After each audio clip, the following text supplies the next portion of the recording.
everything opens up today. We have spent 8 episodes doing some of the most important interior work a human being can do. And all of it, every question sat with, every shift noticed, every belief examined, every moment of safety built, has been preparing you for exactly this. Phase 3, embody, where the inner work stops being something you do and starts being something you are. And we open it with the place where embodiment becomes most visible, most undeniable. We open with connection. I'm Mary Jane. Welcome to the Tending Hour, and welcome to the beginning of something luminous. You are someone who is trying to live well, someone who senses that real wellness goes deeper than what you eat or how often you move, that it lives in the stories you carry, the emotions you navigate, the relationships you cultivate, and the body you have been living in all along. The Tending Hour is a podcast about what it means to tend to the whole of who you are across all 3 dimensions of your life: spiritual, physical, and relational. I'm Mary Jane, integrative health and wellness coach, National Board Certified Health and Wellness Coach, and founder of Trilateral Transformation. Each season, we explore a different territory of the whole person life. Each episode, we go there across all 3 dimensions, slowing down, looking honestly at what is happening beneath the surface, and practicing, together, the kind of care that a whole person deserves. No quick fixes, no performance, just real, honest, whole person tending. At trilateraltransformation.com, there is a companion workbook available for every season, a self-guided reflection space designed to help you process what each episode stirs, go deeper with the guided prompts, and carry the season's work into the texture of your actual life. Wherever you are starting, you are in the right place. And whatever you are carrying, there is room for it here. This is the Tending Hour, and you were made for this kind of tending. Welcome back to the Tending Hour. Today, everything opens up. We have spent 8 episodes doing some of the most important interior work a human being can do. We have looked honestly at trust and rest and the language of our emotional lives. We have built the conditions for safety. We have examined the beliefs that have been running the show. We have begun to feel what integration actually feels like from the inside. And all of that, every single episode, every honest moment, every small shift that has accumulated quietly in the background of your life has been preparing you for exactly this. Phase 3, embody, where the inner work stops being something you do and starts being something you are, where the transformation stops living in your awareness and starts living in your days, in your body, in the quality of your presence, in the way you walk into a room, a relationship, a moment, and bring yourself fully into it. We open phase 3 with what I believe is its most visible expression, the place where embodiment becomes undeniable, where other people can feel the change in you even before you name it. We open with connection. I want to begin with something that might reframe the entire journey you have been on. When we talk about inner work, about self-awareness and self-trust and healing our relationship with our own bodies and beliefs, it can sometimes feel like a turning inward, a withdrawal, a long solo project of becoming someone better before returning to the world. But here's what I have come to understand, both through this work and through the extraordinary people I have had the privilege of walking alongside. The inner work was never separate from the relational work. It was always in service of it. Every time you learned to trust yourself more deeply, you became more trustworthy in your relationships. Because people who trust themselves don't need to control others. They can afford to be genuinely curious. Every time you learned to rest without guilt, you became more present with the people you love. Because exhausted people give what they have left. Restored people give from fullness. Every time you examined a belief that was keeping you small, you made more room for honesty, for vulnerability, for the kind of real, unperformed connection that most of us have been quietly longing for our whole lives. The inner work was relationship preparation. And now, in phase 3, We get to see that in its fullest expression. Connection is where embodiment becomes visible. It is where the person you have been becoming steps forward into the life you are actually living and changes it, not by force, by presence. Let's talk about what connection actually does, because the science of human connection is far more extraordinary than most wellness conversations give it credit for. The science is unambiguous, and it deserves to be said clearly. Human connection is not optional for health. It is not a luxury for people with more time or less introversion. It is as biologically necessary as food, as sleep, as movement. Your nervous system was designed, literally, evolutionarily designed, for connection. The same polyvagal system we discussed in our episode on safety has an entire branch dedicated to social engagement. Your face, your voice, your capacity to read another person's expression. These are not social skills overlaid on a fundamentally solitary system. They are primary. They are the system. Connection is not the reward for being well. It is one of the primary ways we become well, which means that every time you have isolated yourself in the name of getting your act together first, every time you have withdrawn from relationships until you felt more worthy of them, you have been withholding from yourself one of the most powerful healing resources available to a human being. You do not have to be finished to be in connection. You do not have to be healed to be loved. You do not have to be whole to belong. The research is clear on this. The people who experience the deepest connection are not the ones who have everything together. They're the ones willing to be seen without having everything together. Willing to show up imperfect, uncertain, still becoming, and trust that that is enough. That willingness, it is built brick by brick through exactly the work you have been doing. The trust, the safety, the examined beliefs, the growing sense that you are worth knowing, not the curated version, but the real one. Phase 3 is where that work steps outside and meets the world. Connection, like everything we explore in the Tending Hour, lives differently in each of the 3 dimensions, and understanding how it expresses itself across all 3 is what makes the embodied version of it feel so complete. Spiritual connection is perhaps the most expansive of the 3 because it reaches in every direction at once. It is connection with yourself, with the deep interior knowing that has been growing clearer through all of the work of phases 1 and 2. The quiet inner voice that you are learning to trust. The felt sense of your own presence that you are becoming more fluent in.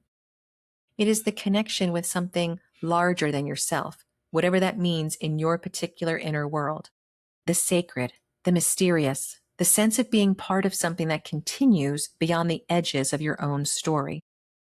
The practices that remind you that you are held, that you belong to something, that your life has meaning beyond what it produces. And it is connection with the people in your life at a level that goes beyond the surface. The conversations that matter, the shared silences that say more than words. The moments of genuine, mutual recognition where 2 people see each other clearly and are not afraid of what they see. Spiritual connection is what happens when you bring your whole self, not just your acceptable self, not just your capable self, but your questioning, wondering, still becoming self into relationship with life as it actually is. This is what all of this work has been making possible. Not a perfect self, a present one. Physical connection is the dimension most often overlooked in wellness conversations, and yet it may be one of the most immediately healing. It is connection with your own body, the growing fluency in its language that you have been developing across every episode, the ability to feel yourself from the inside, to know when you are tired and when you are genuinely energized, to move through a day in your body rather than around it.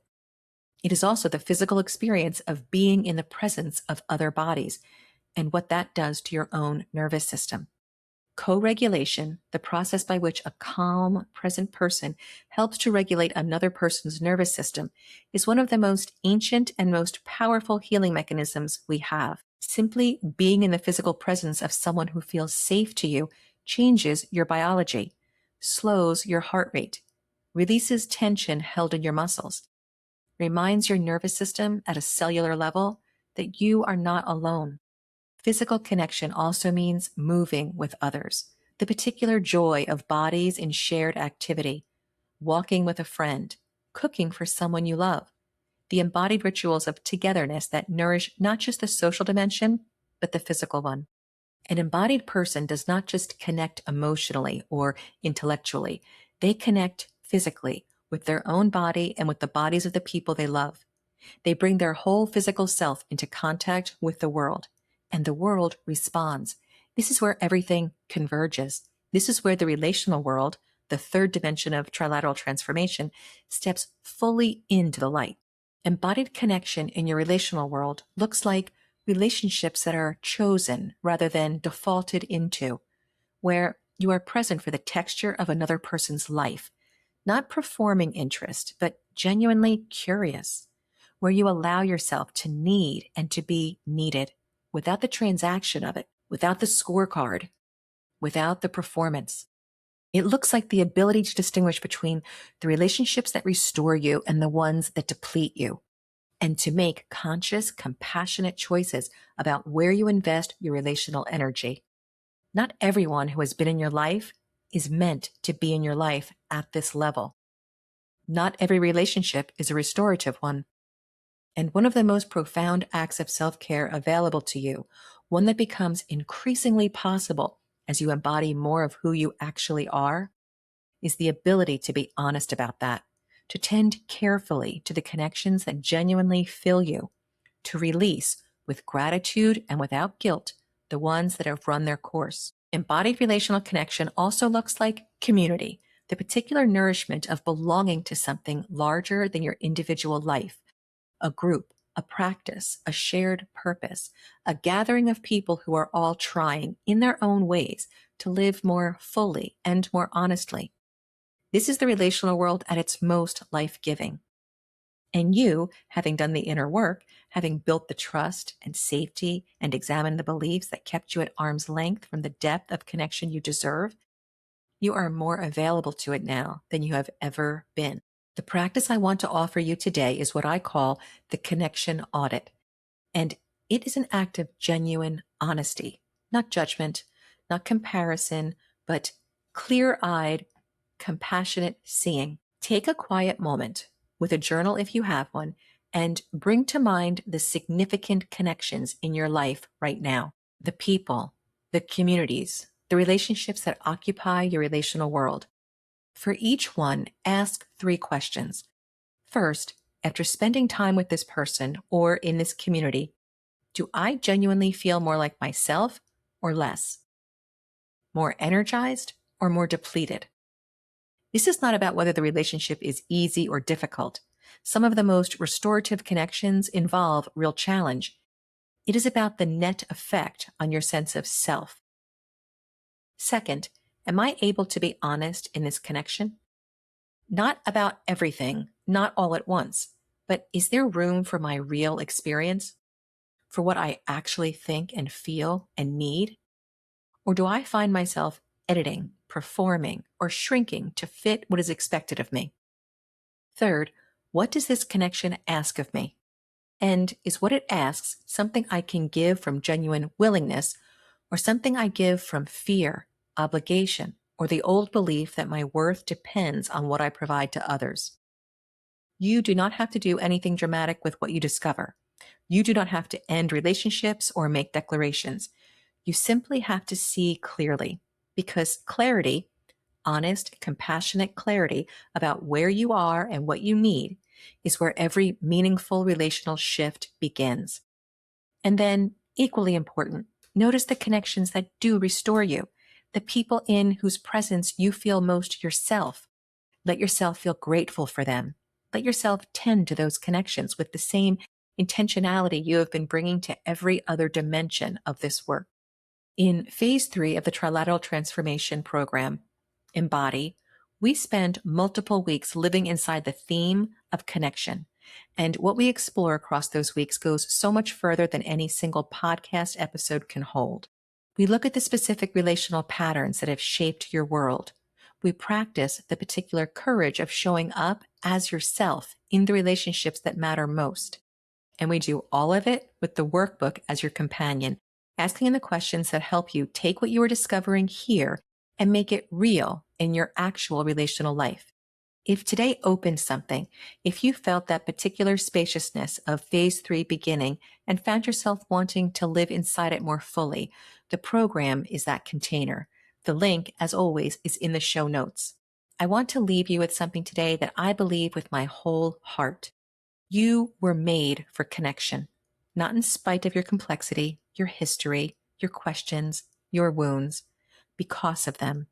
Because it is precisely the people who have done the hard work of knowing themselves, who have sat with their own shadows, examined their own beliefs, learned to inhabit their own bodies with something approaching kindness, who are capable of the deepest, most genuine, most restorative kind of connection. Not perfect connection, real connection, the kind that sees and is seen, the kind that restores, the kind that reminds both people that they are not alone in the particular difficulty of being human. That is what you have been building toward. Not a better version of yourself for your own sake alone, but a more present, more honest, more whole version of yourself for the sake of every connection you will ever have.